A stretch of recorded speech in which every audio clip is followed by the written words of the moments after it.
علشان تقدر تصمم مطبخ مطعمك بشكل يوفر عليك الوقت والطاقة والمال، وكمان تزود من كفاءته الإنتاجية في المستقبل، لازم تكون فاهم وعارف كويس إيه هي دورة الطعام أو الفود سايكل جوه مطبخك، علشان كمان تتلاشى الأخطاء أو العقبات اللي ممكن تقابلك في تدفق الطعام جوه العمليات بتاعتك جوه مطبخك. أنا يونس وأهلا بيكم في عيادة المطاعم. دورة الطعام هي عبارة عن تدفق الطعام جوه مطبخك، يعني بالبلدي كده السايكل أو الدورة اللي بيمر فيها الطعام من أول ما بتطلب الطعام أو بتشتريه لغاية ما بتقدمه للعميل، وحتى كمان مرحلة الطعام اللي بيتبقى عندك في آخر الشهر اللي بتعمل عليه الجرد بتاعك. والدورة دي عبارة عن 6 عناصر أساسية ومعروفة في العالم كله، بداية من أول ما بتعمل طلب الطعام أو البرشيزنج سايكل اللي بنسميه كده دورة المشتريات، ودي عبارة عن مشترياتك من المواد الخام أو الطعام وتحديد احتياجاتك من الموردين بمواصفات خاصة وبمواعيد معينة للاستلام. ومن المرحلة دي بندخل على المرحلة الثانية وهي الريسيفنج سايكل أو مرحلة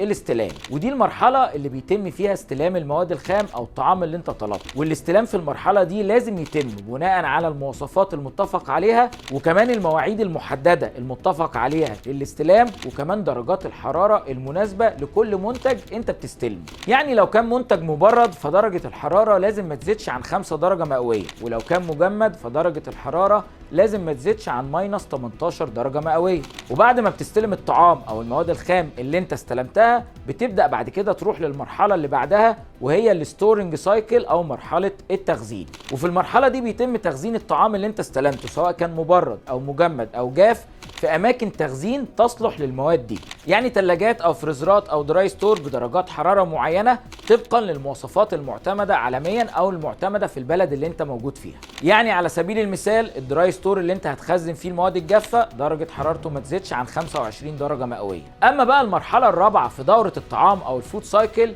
وهي البريبيرنج سايكل او دورة التحضير. بنبدأ في المرحلة دي بتحضير او تقطيع الطعام قبل ما ندخله على مرحلة الطهي، وبنراعي في المرحلة دي مهم جدا موضوع التلوث التبادلي، بمعنى ان يكون في مناطق خاصة لتحضير اللحوم ومناطق خاصة لتحضير الدجاج وتحضير الخضروات وتعقيمه وهكذا. ويكون تحضير الطعام اللي هو التقطيع او التعقيم بمواعيد ثابتة ودرجات حرارة مظبوطة قبل ما يبتدي يدخل على المرحلة اللي بعدها وهي مرحلة الطهي او الكوكينج سايكل، دورة الطبخ. وفي المرحلة دي بيتم طهي الطعام في البوتاجازات او الافران او شويه على الفحم او على الجريل او قليه في الفراير او الخبز داخل الفرن. ونراعي في المرحله دي ان درجه حراره طهي الطعام ما تقلش عن 85 درجه مئويه وبرده في الاوقات المحدده. وندخل من المرحله دي على المرحله الاخيره وهي مرحله تقديم الاطباق للعميل اللي هي السيرفنج سايكل او دوره تسليم المنتج للعميل. وفي المرحلة دي بيتم سكب الأطباق وتقديمها للعميل، وبرضه بنراعي درجة حرارة الطعام قبل ما يتقدم للعميل لازم يكون في درجات الحرارة الصحيحة. والمهم بقى اللي أنا عايزك تعرفه في الفيديو ده إن في 3 عناصر أساسية اتضافوا للقائمة دي أو اتضافوا لل6 عناصر اللي قبلهم لأسباب مهمة وقوية وفنية جدا، وال3 عناصر دول هما الكولينج والهولدنج والريهيتنج. خلينا نشوف أول مرحلة من ال3 المهمين دول وهي الهولدنج سايكل، اللي هي ترك الطعام على الهولد لفترة معينة. يعني بعد ما بتطبخ الطعام بتكون مضطر انك تحطه على الهولد على السخن لفترة معينة، سواء بقى بتحطه في البلمارين او بتحطه في الهوت كابينت لفترات معينة. بس خلي بالك لازم تكون درجة حرارة الطعام جوه البلمارين او جوه الهوت كابينت ما تقلش عن 65 درجة مئوية.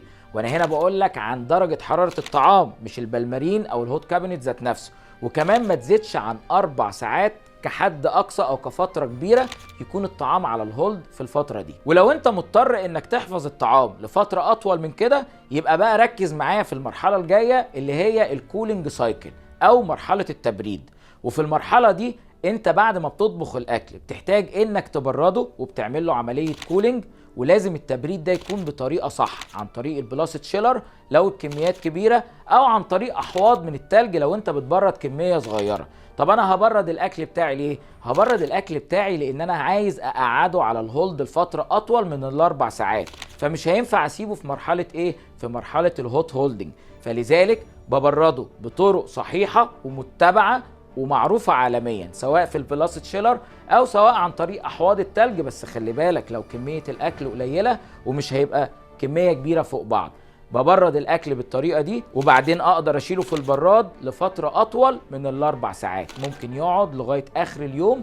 وبعدين اخد بقى من الاكل ده واخش على المرحله اللي بعدها، وهي الريهيتنج سايكل او دوره إعادة تسخين الطعام. وهنا بقى في المرحلة دي لازم نراعي إعادة تسخين المنتجات أو المواد اللي أنا عملت لها تبريد في المرحلة اللي فاتت بشكل صحيح وفي درجات حرارة صح، علشان يكون الطعام آمن وكويس. وأنا أقصد هنا بطعام آمن وكويس عشان أمنع تكاثر البكتيريا جوه الطعام، لأن في درجات الحرارة الخطرة البكتيريا بتتكاثر وتنمو بشكل سريع جدا، فلازم أسخن الطعام بتاعي أو أعمل له إعادة تسخين بشكل سريع في درجات حرارة مظبوطة. والثلاث عناصر الأخيرة اللي اتضافت لدورة الطعام اتضافوا علشان تقدر تعمل كنترول على التايم والتمبريتشر، لأنك لو لاحظت أنا في كل سايكل من ال9 اللي فاتوا قلت لك لازم تظبط درجة الحرارة والمواعيد بتاعتك، لأن درجة الحرارة والتايم هو اساس الكنترول في الباك اوف ذا هاوس، وده علشان تحسن الجوده وتخلي الطعم بتاعك ثابت على طول وكمان امن صحيا. وبعض الشركات بدات تختصر الاربع مراحل دول اللي هما الكوكينج سايكل والكولينج سايكل والهولدنج سايكل والريهيتنج سايكل في مرحله واحده وسميتها البرودكشن سايكل. هنا بقى نوصل لاخر تطوير تم على موضوع الفود سايكل او دورة الطعام، وبدأت بعض الشركات في السنوات الأخيرة تضيف لدورة الطعام دورة المخزون او الانفنتوري سايكل، والإضافة دي علشان تقدر تقفل الدورة بتاعتك بتاعة الطعام بشكل سليم وتقدر تروح للمرحلة الأولى من تاني اللي هي مرحلة المشتريات او البرشيزنج سايكل، ويكون اللي دخل من الطعام في اول الدورة هو اللي طلع في اخرها، سواء طلع لسيرفنج للعميل او اتبقى عندك كمخزون في اخر المدة في مرحلة الانفنتوري سايكل. يعني من الاخر كده كمنتجات انت بعتها في الاخر او كمواد خام اتبقت عندك في الانفنتوري. تعال اقول لك مثال صغير او حاجه بسيطه على دوره الطعام جوه مطبخك احاول منها اوصل لك المعلومه. نفترض ان انت طلبت 10 دجاجات لمطعمك، بعد كده استلمتهم، بعد كده خزنتهم، بعد كده بدأت ان انت تقطع في الدجاج وتحضره، بعد كده طبخت الدجاج، بعد كده عملت له سيرفنج للعميل، وبعد ما عملت سيرفنج للعميل من ال10 دجاجات وليكن 5، اتبقى عندك 5 كمان جوه مطعمك لسه كمواد خام انت ما بعتهمش. ودي نهاية المرحلة اللي هي الانفنتوري سايكل في دورة الطعام بالشكل الكامل اللي حصلوا لل10 دجاجات، بصرف النظر عن ان في بعد مرحلة الطهي 3 مراحل تانيين جوه السايكل بتاعتك اللي احنا اتكلمنا عنهم، اللي هي الكولينج والهولدنج والريهيتنج. بمعنى ان انت ممكن بعد ما طبخت الدجاج ممكن ان انت تبرده